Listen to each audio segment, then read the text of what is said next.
motor 500cc. We've got a 1938 Norton 16H, 1950.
Come on, bud. Sit and watch. Oh, yeah. So you're going to sit nice and watch. That'd be really cool. We watch together. Would you want to go on the red chair? The blue chair's really nice. You don't like... We're sharing the chair. Look. What don't you like? The blue one?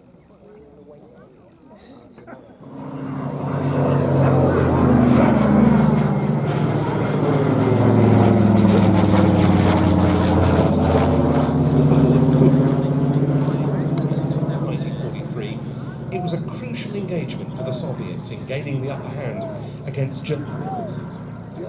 A very hot ship, this aircraft, pretty short-ranged, but very effective in combat. Much has been made over the years of the supposedly ordering its fighter pilots to engage in lower-level dogfights, but that's possible.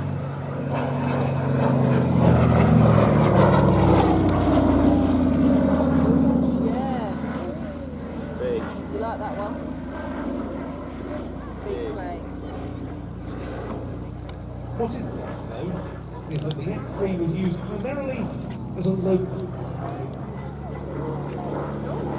And when development began in earnest in the summer of 1944,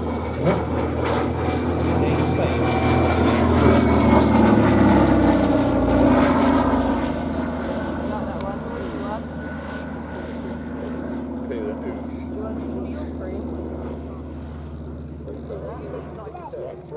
Your legs? I've got special liner cream. Should I get the special liner cream? Oh, good look. Very similar sort of style to Hurricane. Thought there was a market in the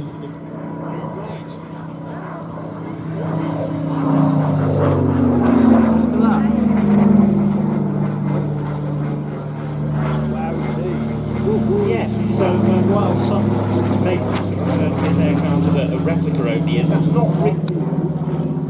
It was built by the original manufacturer in accordance with the original plans and using some of the original tooling. PW.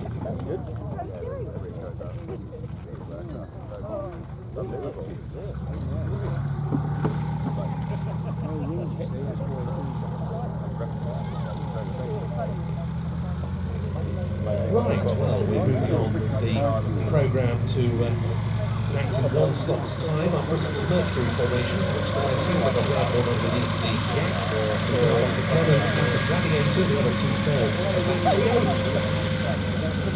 Pretty much ready to roll. They'll be meeting up with the Lysander in the Hull and then taking it back to the 1920s and 30s.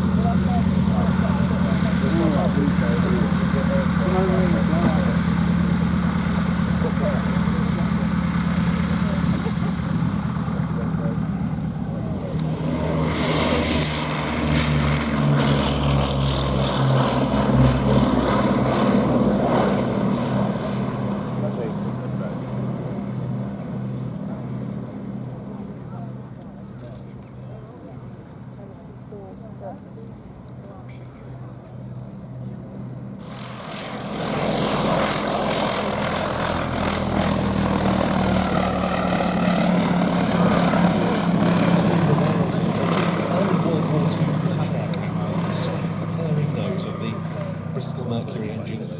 Shortly, be hearing four of them. It's sort of the flying wires, heavier and higher drag, these struts, but it makes folding the wings for practicality of stowage that much easier. Pleasant. That's how I do it.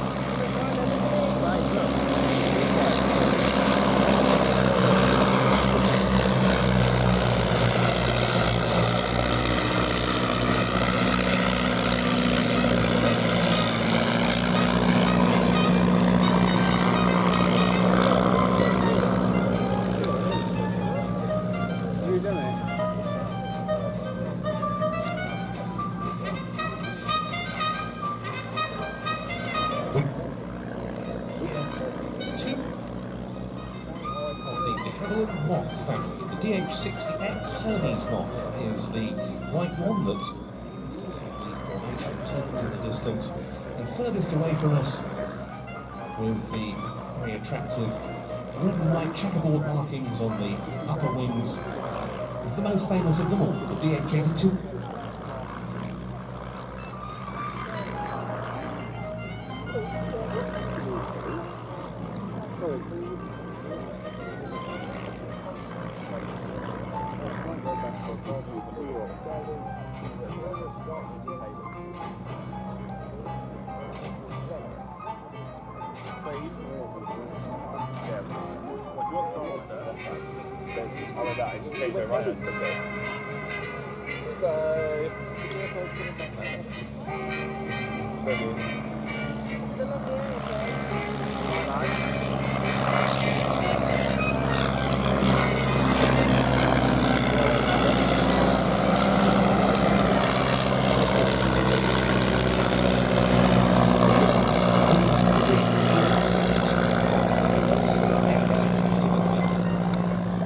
Very special place. 100 years ago, it was flown by Sir Alan Cobham to Zurich. It was a mile round trip, which for an aircraft of that size and performance was remarkable, really.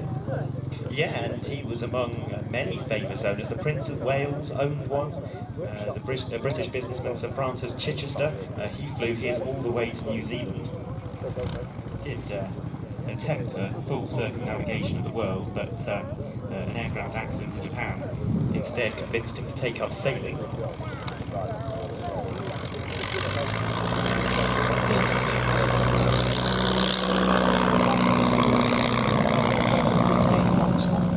His debut here today.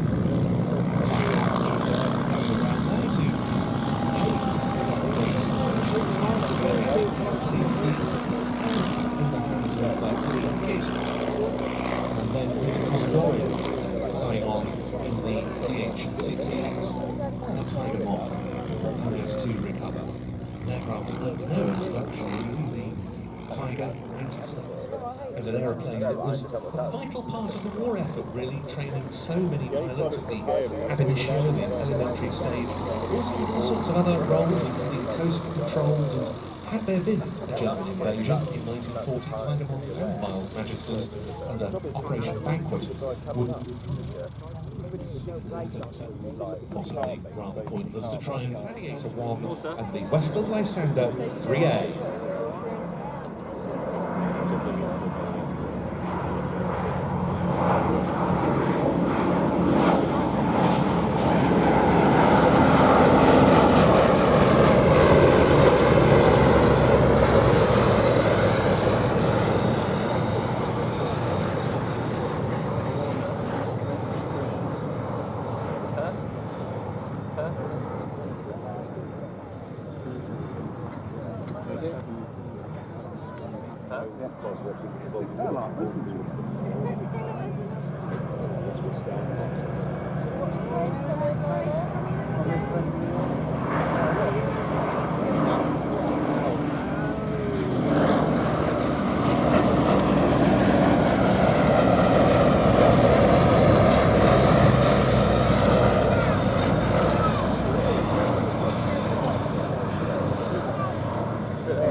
In 1934, the owner of the Daily Mail, Lord Rothermere, challenged British aircraft manufacturers to design and build a small, high-speed passenger aircraft with the hope of it becoming the world's fastest civilian aeroplane.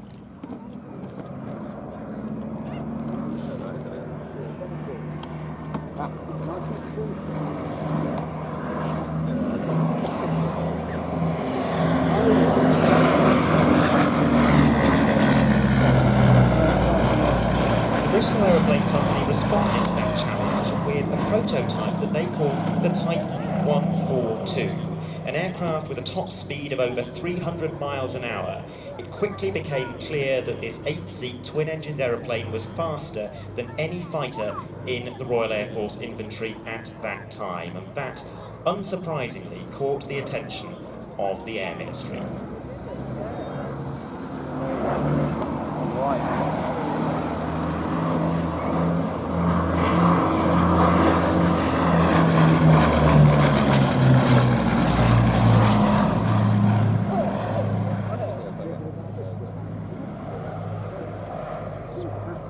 They quickly ordered an initial batch of 150 of this new type, modified to a light bomber specification. This was the result, the Blenheim, and it made its first flight in June of 1936.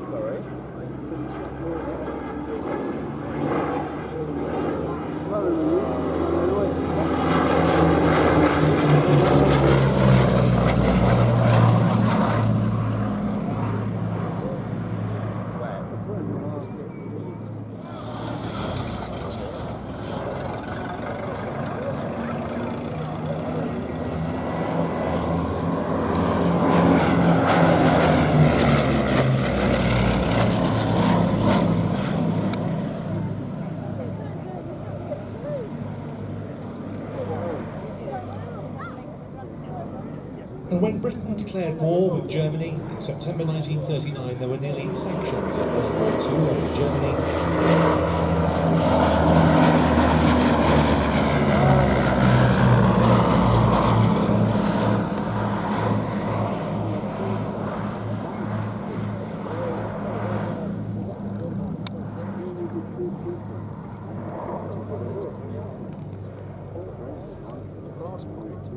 The extent of the losses suffered on bomber commands.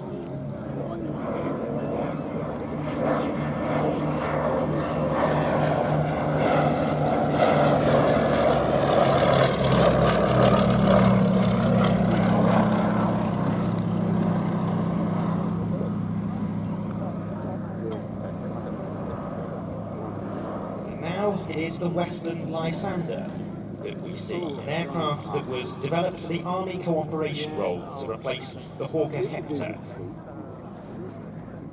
The engine had two big wheels so that it could land on rough ground, huge fairings for its landing gear that could double as mounting points for grounding machine guns.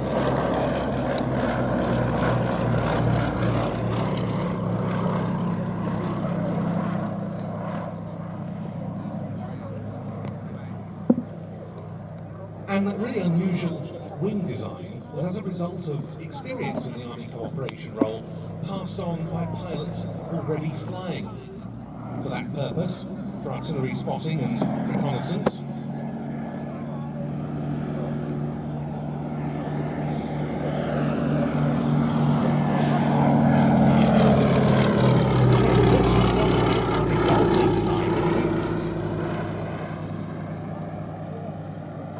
The wings are completely flat, there's no anhedral at all, and they're combined with fully automatic flaps and slats, which gave the Lysander a stall speed of just 56 knots, impressively slow for an aircraft of this size.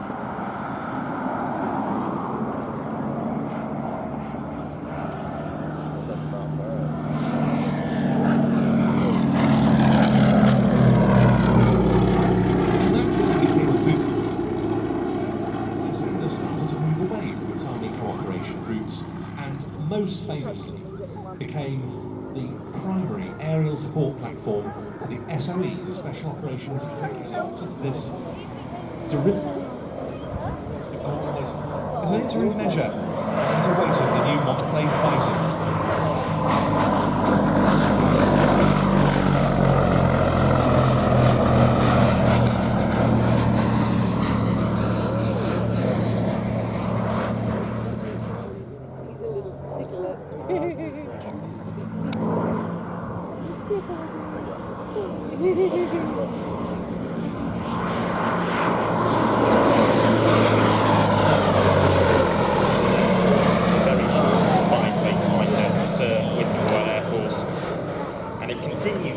Into the Second World War, even though it was highly outmoded by the time war broke out. Nonetheless, gladiator crews fought heroically in many theatres, not least in Norway and Malta, to name but two.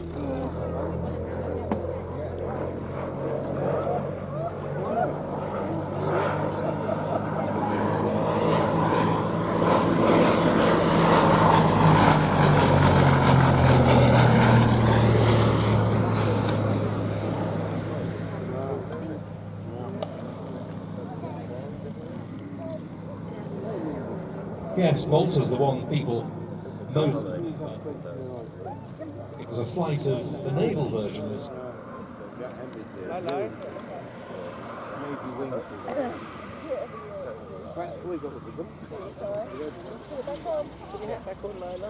What a lovely 20 minutes or so from the three Bristol Mercury-powered RAF combat aircraft of the late peacetime and early war period, following on from the Blenheim, which was flown by John Gowdy, as I said.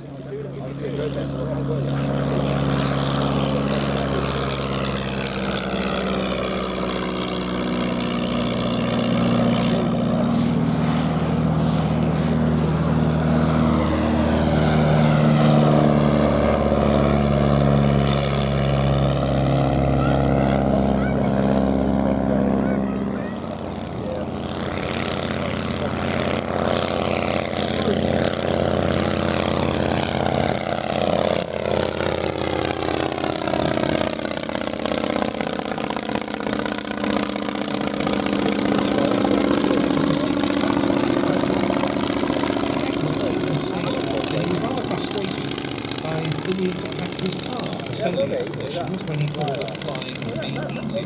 So he saw there was potentially design one he had. And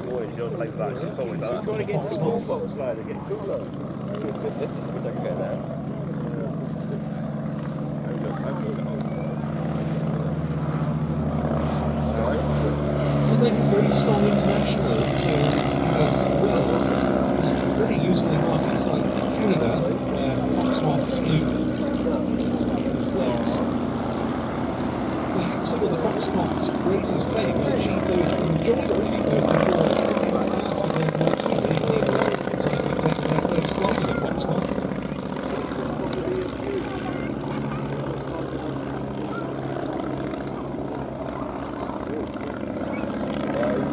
For example, with John Dale Sands. Production was yielded to the Hamlet was planted down to Toronto after the war.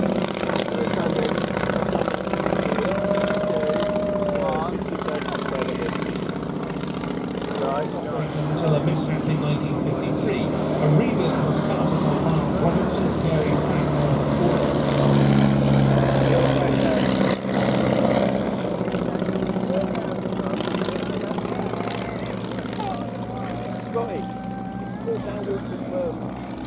In 2011, this Foxmoth was registered to the Lake Bronx resumed, and the restoration was resumed at their workshop at Durley in Hampshire. Steve Jones bought the aircraft in 2016.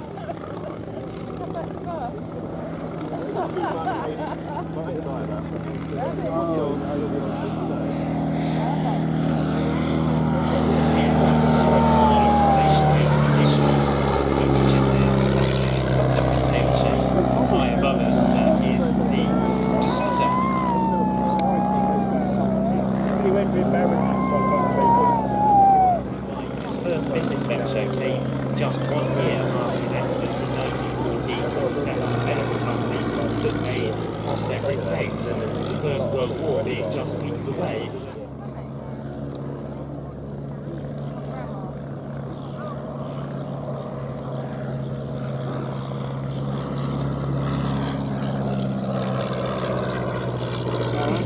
The story gets almost a bit unpleasant because he decided to build a Dutch design called the Koolhoven FK-41, which had been developed by a Dutchman named Frederick Koolhoven.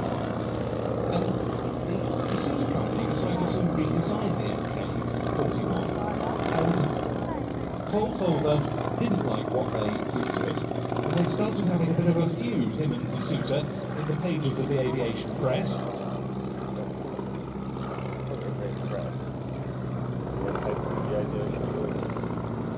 Which all got even worse when De Suter decided to develop a Mark II version.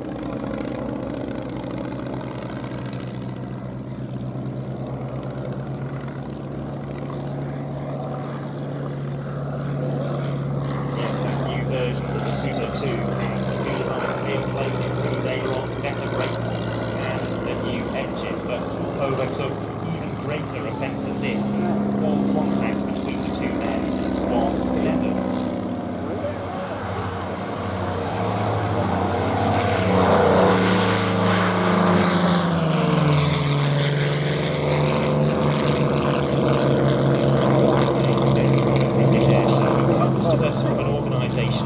A rather long name, the Amicale Alençonnaise des Avions Anciens, whom I hope you'll all forgive me for referring to henceforth as A3A, which is rather easier to get the tongue around.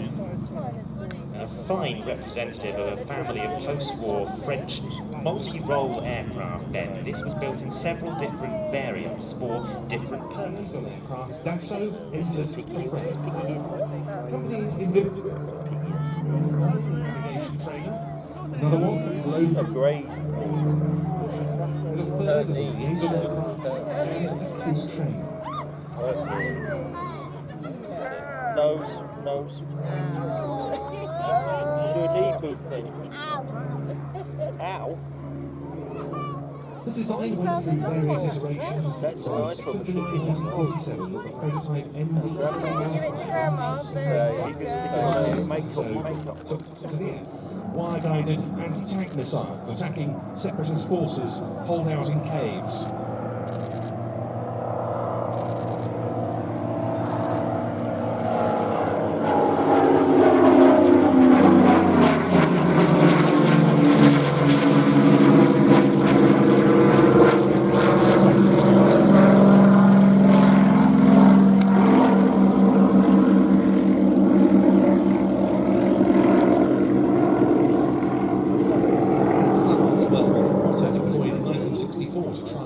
Halt a coup in Gabon. The air arms of Cambodia, Cameroon, Madagascar, and Tunisia operated them as well as the French. The Armée de l'Air retired them in the early 1980s. Many were sold on to civilian owners, including this one, which has 8,500 flying hours in its logbooks from its military service alone.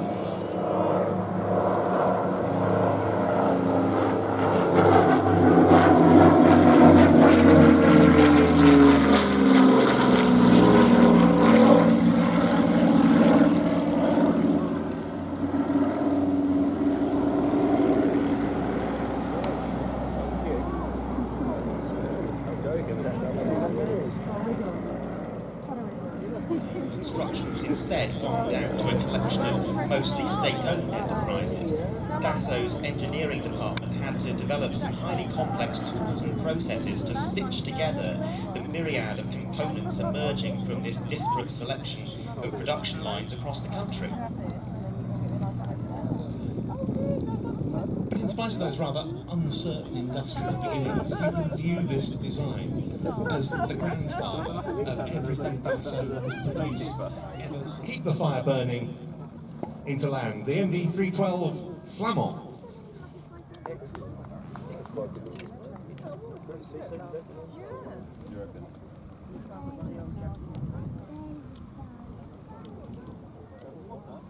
And so many thanks to Nikash Coffin for bringing that aircraft over from France and displaying it for us this weekend. Lovely stuff.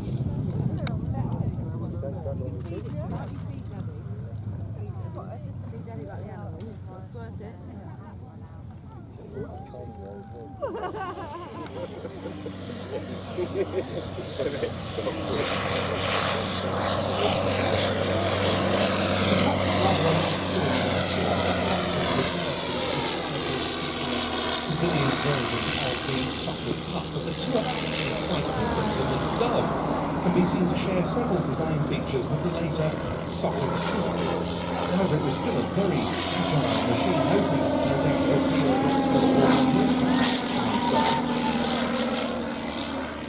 compared with the Pup, the wingspan was cut by 1.5 feet, the wings were given some swing back, and they, of course, had the length from the fuselage.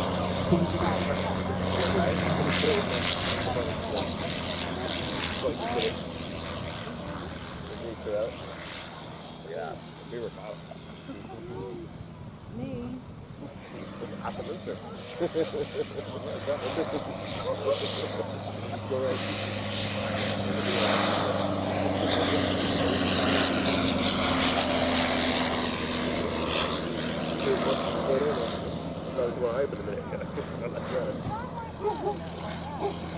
It's believed that 17 or 18 Doves were made, 7 of which were unsold and taken apart for storage.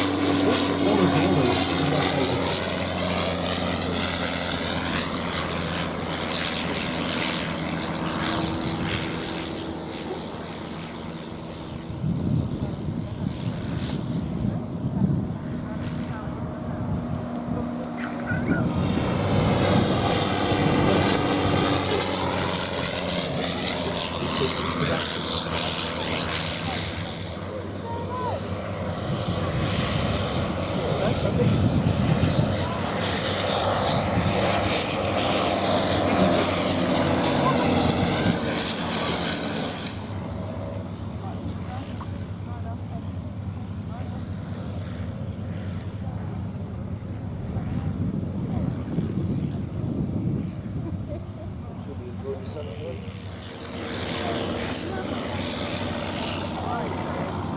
This is the first time we've seen it give a full display for quite a while. It briefly took to the air at our first show of last season, when Steve Goldsby just got air under his wheels and it's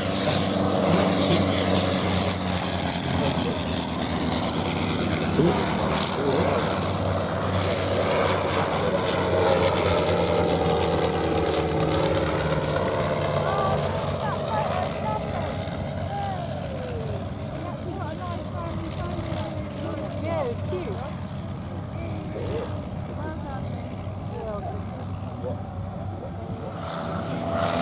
presentation of the lift of Jean-Michel Jarre, Chief Engineer.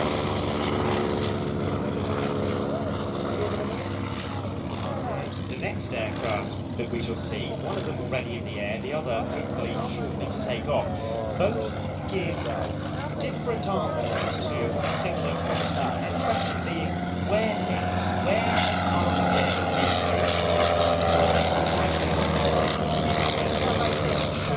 aircraft trying to next place their attention?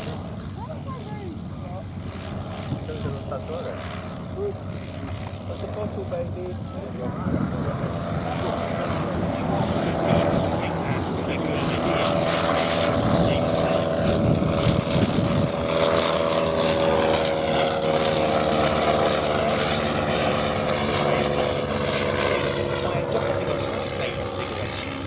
Possible to keep the same total wing area and the same wing. Now, given the clear advantages of configuration, it's a very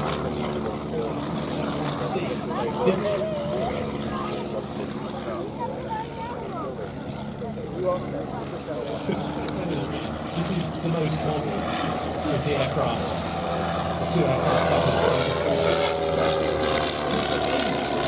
going back to 1912, when the Royal Flying Corps imposed a 5-month ban on monoplanes after investigating 3 accidents suffered by different monoplane types. But the committee concluded the configuration wasn't to blame. It seems unlikely that much suspicion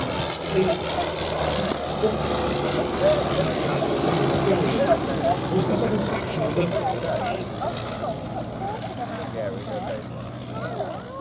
Zebra. He's going to get it. Debbie's going to get it. was flown to France in January 1917 for operational evaluation at Saint-Omer. Pilot report: Major General Hugh Trenchard, the commander of the Royal Flying Corps in the field on the Western Front, told the war no more of the new Bristol monoplanes would be ordered. The SE-5, the Newport fighters, the Sopwith Pup and the Spad were on the Western Front. M1 did they weren't especially successful. The C models was concentrated in Macedonia, operating against Bulgarian troops. In Mesopotamia, where they attacked Turkish troop concentrations and ground fighters. One of the best known of the 52.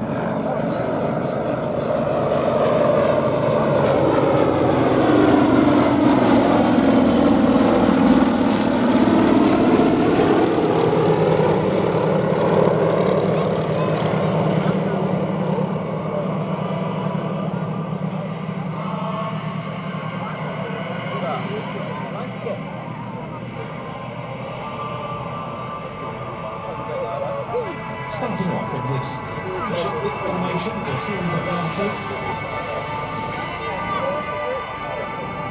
It's the opportunity to compare the different designs of these cargo products, which would be everyone else want like the massive find a great deal of popularity on the Western market.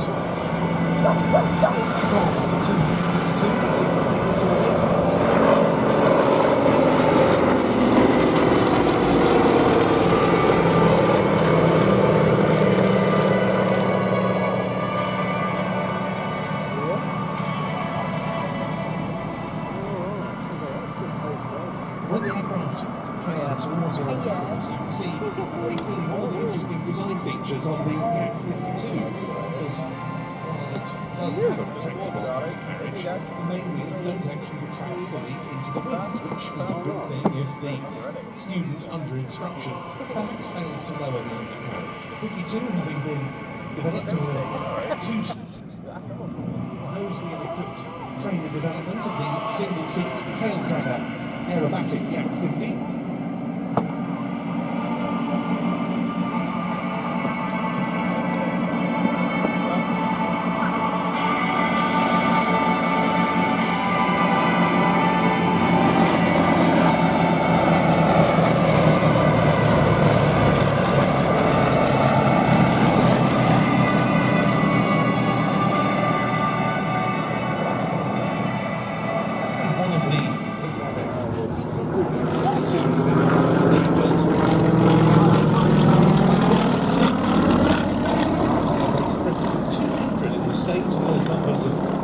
Swelled further as the years have gone on. The other variants built with Western cells specifically in mind, including a tail dragger version and some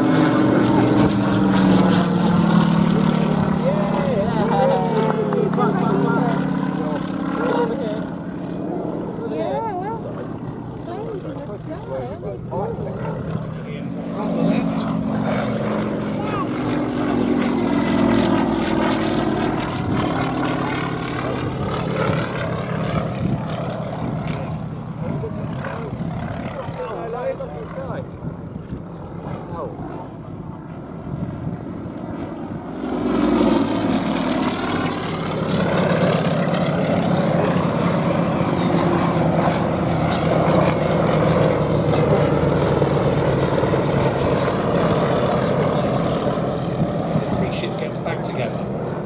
Single-seat competition aerobatic aeroplane developed for the Soviet aerobatic team for use in competitions like the World Aerobatic Championships. Its competitive debut was at the 1976 World Championships, where Yak 50s finished first. In the stern formation.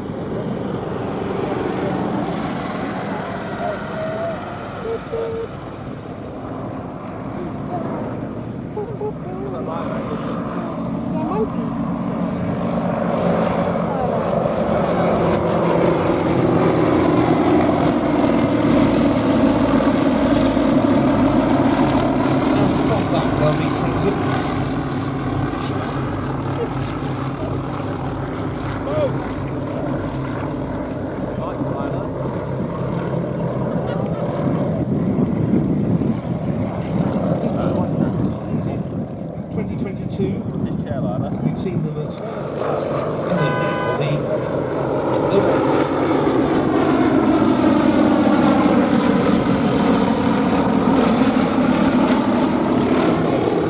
now disbanded.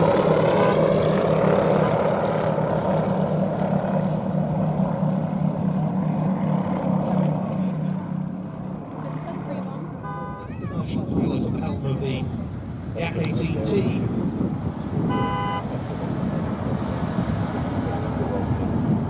In the form of Phil Hardison.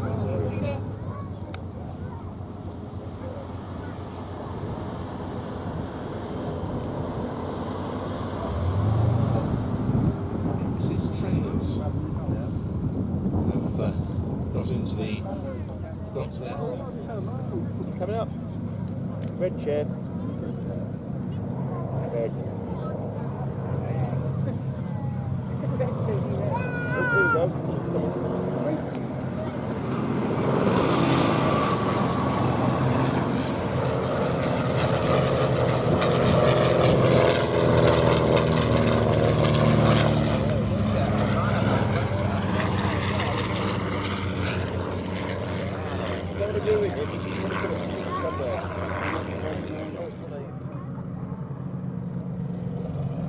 Hello.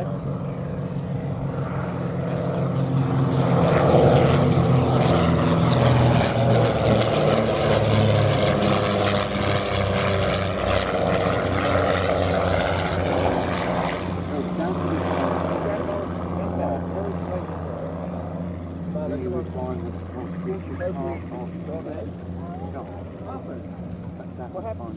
You pay with Grandma's headband. car park.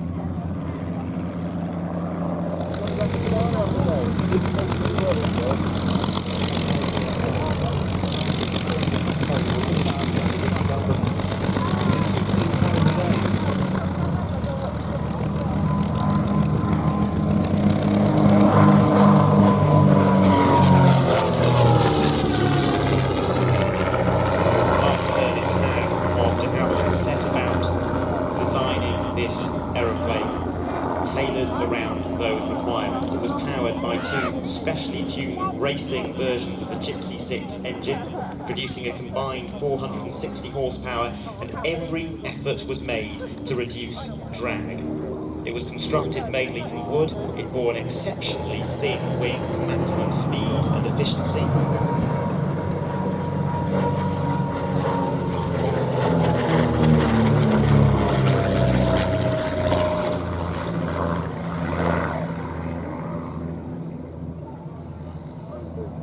The wing was so thin that there wasn't room to build it around the wing spar. That's the conventional aircraft construction method.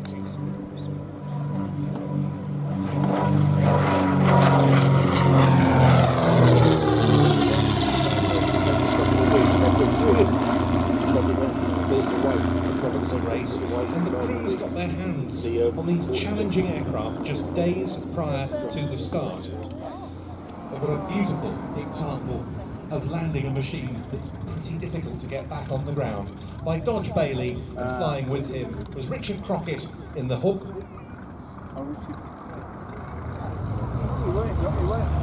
Always have to learn it, the trailer spring.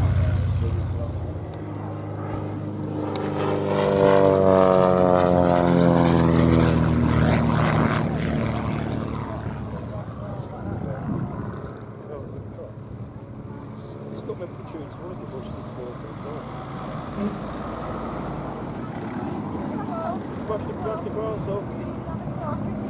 Yeah, you didn't see the Macca packet before.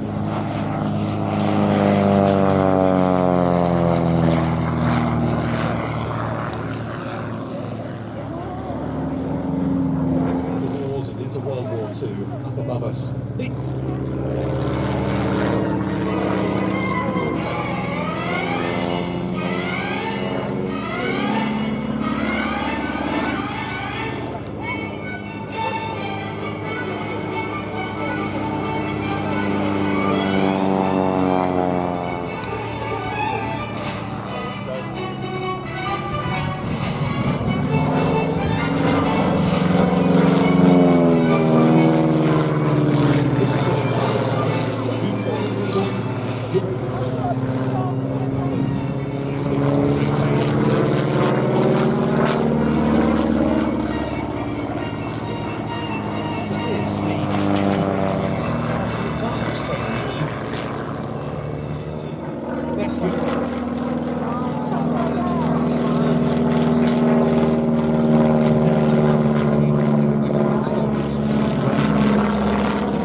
Transported to America by the airship Hindenburg that same year. Contexts. There was no competition on the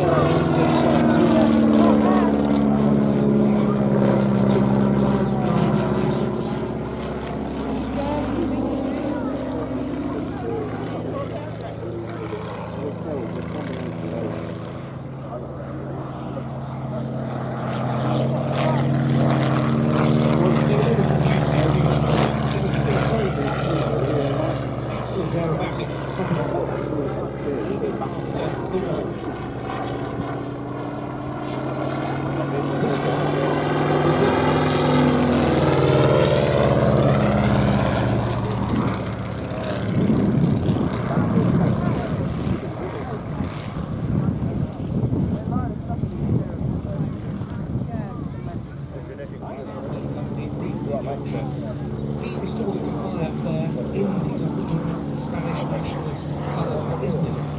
This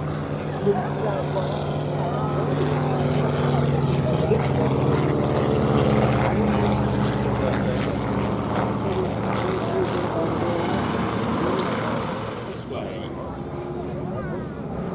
Really, it was with the Stieglitz that Wolf achieved its first major success. There we go, there we go, there we go.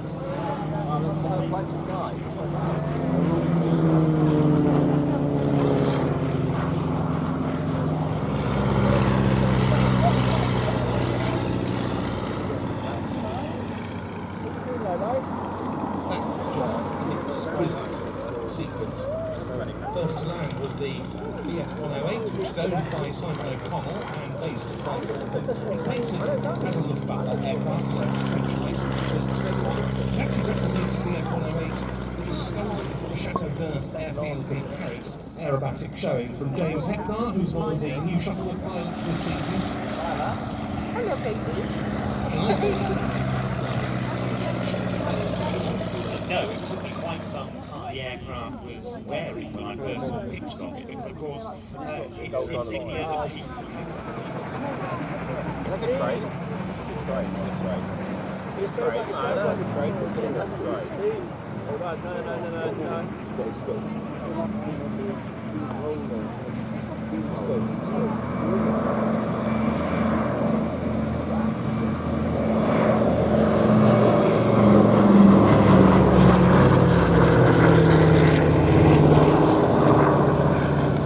This one dates from 1944. It was built as an R-46S model S, denoting the fact that it had submarine warfare equipment on board.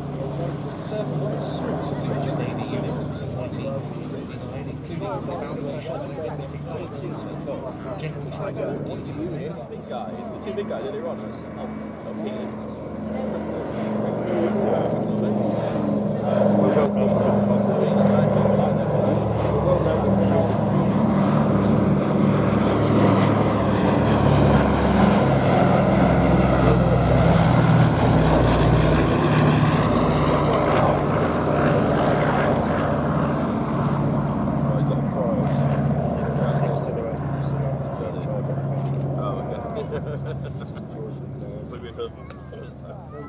Why is it here? Well, the answer comes up to which has been arranged this year to mark the 80th anniversary of the E-Day. Also celebrates the 90th anniversary attainment at British Air Shows. We're delighted to have it here at Old Warden. Last of 4 this season into land from the Dallas Fort Air Force, the R4.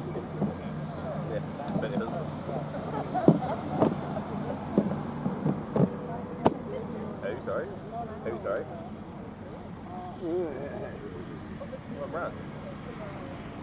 What an absolute display of the R4D by the crew headed by Kurt Lewis.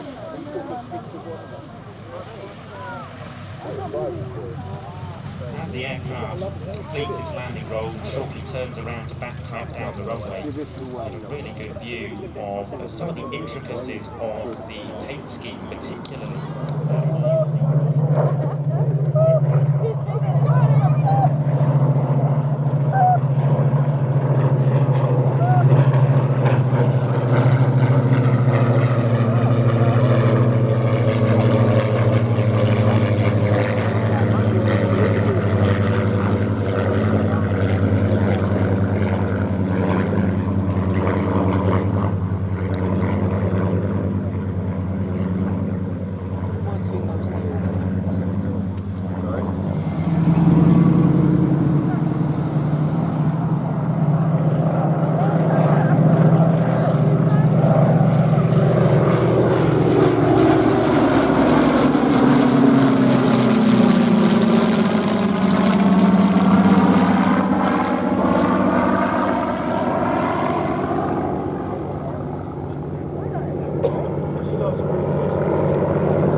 opportunity for the...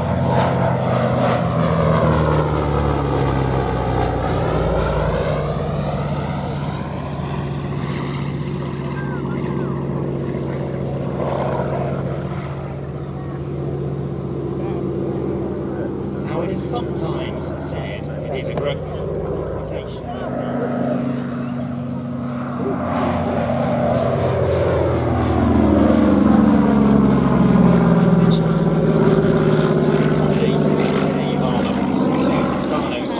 HS-404 cannons and four.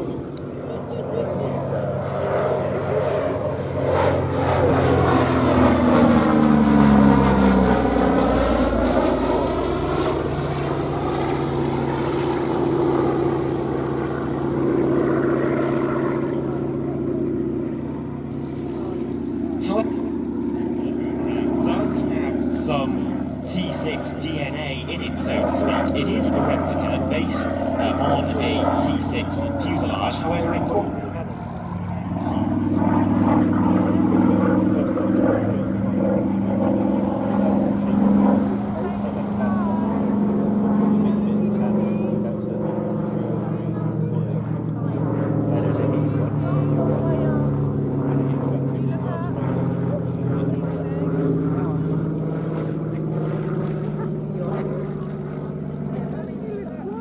no, it is. It's faithful.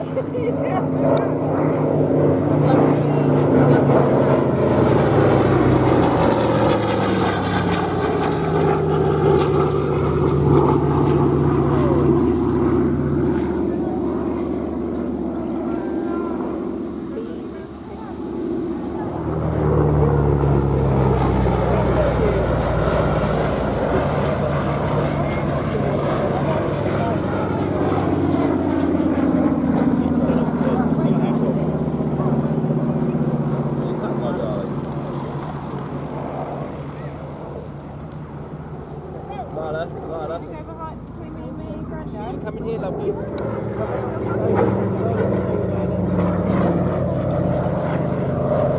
Choice is